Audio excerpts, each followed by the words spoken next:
पुरुषोत्तम। कुछ चीजें हमें देखना चाहिए। गुरु और शिष्य का, प्रकृति और मनुष्य का, और उपभोग और मनुष्य का, सत और असत का, सत्य और मिथ्या का, दिन और रात का, इस संपर्क में से जो मनुष्य और प्रकृति का संबंध है और जीव के साथ सत्य का और जीव के साथ असत्य का जो संबंध है, आज इस संबंध के बारे में थोड़ा बातचीत करेंगे। यहां पर सत्य किसे कहा गया? जो अनादि है, सनातन है, वो सत्य है। जो नाशवान है, जो नष्ट हो जाता है, वो असत्य कहा गया। तो जड़ जगत के जितने वस्तुएं हैं ये सारे नाशवान हैं, अर्थात ये असत्य है। असत्य से आसक्त दुख का कारण होता है और सत्य से आसक्त सुख का कारण होते हैं। जड़वत होना, अज्ञानता होना, ये सब जो नाशवान वस्तुओं के साथ आसक्त होने से होता है। अब जरा बात करें मनुष्य और प्रकृति। प्रकृति क्या है? Nature is second God. प्रकृति ये दूसरा भगवान है। ईश्वर का साकार रूप है ये प्रकृति। प्रकृति इज द रिप्रेजेंटेटर ऑफ गॉड। ये ईश्वर के रिप्रेजेंटेटर है। तो इस प्रकृति को सुरक्षित रखने के लिए उन्होंने एक बुद्धिमान प्रजाति मनुष्य को बनाया है ताकि उनके इस प्रकृति को अक्षुण्ण रखे।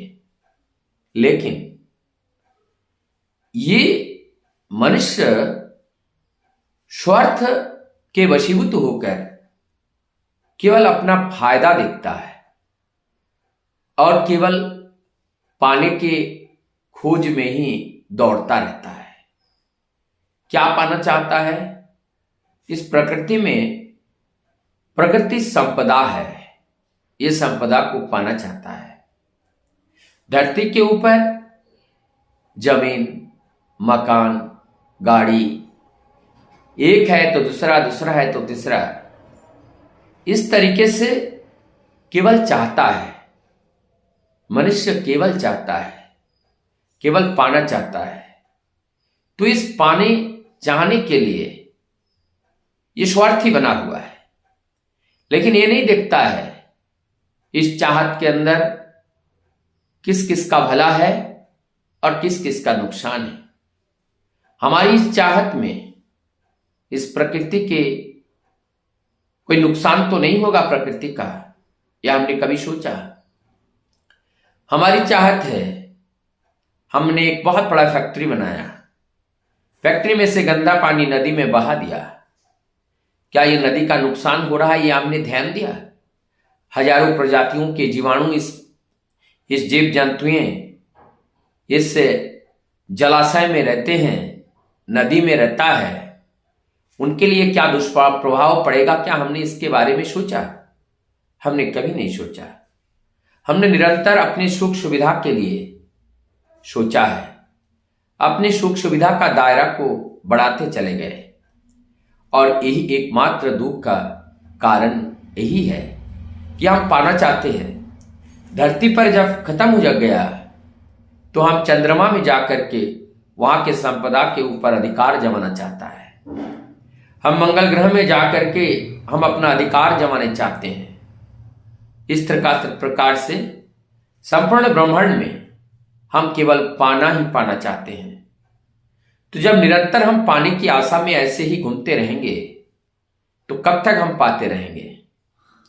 एक दिन ऐसा आएगा हमारा चारों ओर का ये जो प्रकृति है, ये प्रकृति कुरूप हो जाएगा और कुरूप होकर के अपने नॉर्मल स्वभाव से विभत्स स्वभाव में आ जाएगा और प्रकृति अपने आगोश में सबको फिर संभालेगा।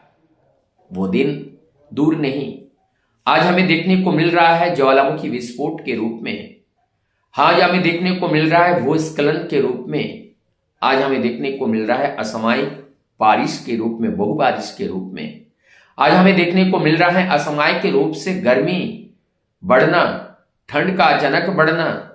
ये सारी अव्यवस्थाएं इस प्रकृति का किसने किया है? इसके लिए जिम्मेदार कौन है? इसके लिए जिम्मेदार हम हैं।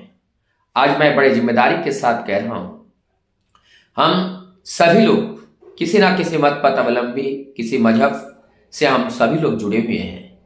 लेकिन यदि हमने उस परम पुरुष की जो बात है, जो वार्ता है, उस वार्ता को सबको बचाना, खुद बचाना, इसी को तो धर्म समझना। परम दयाल श्री ठाकुर जी ने कितना एक समंजस्यात्मक वैज्ञानिक दृष्टिकोण से देखा जाए तो इस वाणी का बहुत बड़ा महत्वपूर्ण है। इन्होंने किसी को नहीं छोड़ा। प्रकृति के हर संपदा की रक्षा करना हमारा कर्तव्य है, और उनको रक्षा जब हम करेंगे तो हम स्वयं रक्षित रहेंगे। और जब स्वयं रक्षित नहीं होते हैं, इसलिए कहते हैं धर्म रक्षित रक्षिताः। धर्म की जब हम रक्षा करते हैं तो धर्म हमें रक्षा करते हैं। वो धर्म ही प्रकृति है, प्रकृति के नियमावली है, और उसको जब लंघ जाते हैं जीवन हमारा अव्यवस्थित हो जाता है। अव्यवस्थित जीवन दुख का कारण होता है। अव्यवस्थित जीवन इससे प्रकृति का विध्वंस का कारण होता है।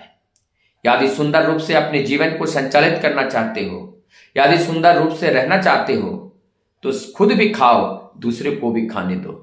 पहले दूसरे की सुरक्षा को देखो, पहले दूसरे की भलाई को देखो कि हमारे इस कर्तव्य में हमारे सामने वाले का कोई कष्ट तो नहीं हो रहा है। या इस तरह से अगर हम सोचते हैं, इस तरह से अगर हम समझते हैं, इस तरह से हम अगर ध्यान रखते हैं, निश्चित रूप से कल्याण होकर ही रहता है।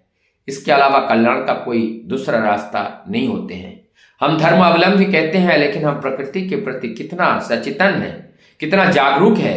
यदि हम प्रकृति के प्रति जागरूक नहीं है तो हमें कोई भी धार्मिक व्यक्ति हो ही नहीं सकता है। धार्मिक व्यक्ति का पहला लक्षण है प्रकृति की सुरक्षा करना, और उसके बाद है अपने आप को सुरक्षा करना। जब हम प्रकृति को सुरक्षा नहीं दे पाते हैं तो हम अपने को भी सुरक्षित नहीं रख पाते हैं। और इस प्रकृति में सब कुछ आता है, समाज आते हैं, परिवार आता है, अपनी इस इंडिविजुअल शरीर को छोड़कर क्या सब कुछ आता है इस प्रकृति में, परिवेश में। तो परिवेश की रक्षा करना हमारा दायित्व है, यही हमारा धर्म है। और जब ऐसे करते हुए चलेंगे, निश्चित रूप से हम अपने जीवन में सुखी रहेंगे और दूसरों को भी सुख प्रदान कर पाएंगे। वंदे पुरुषोत्तम।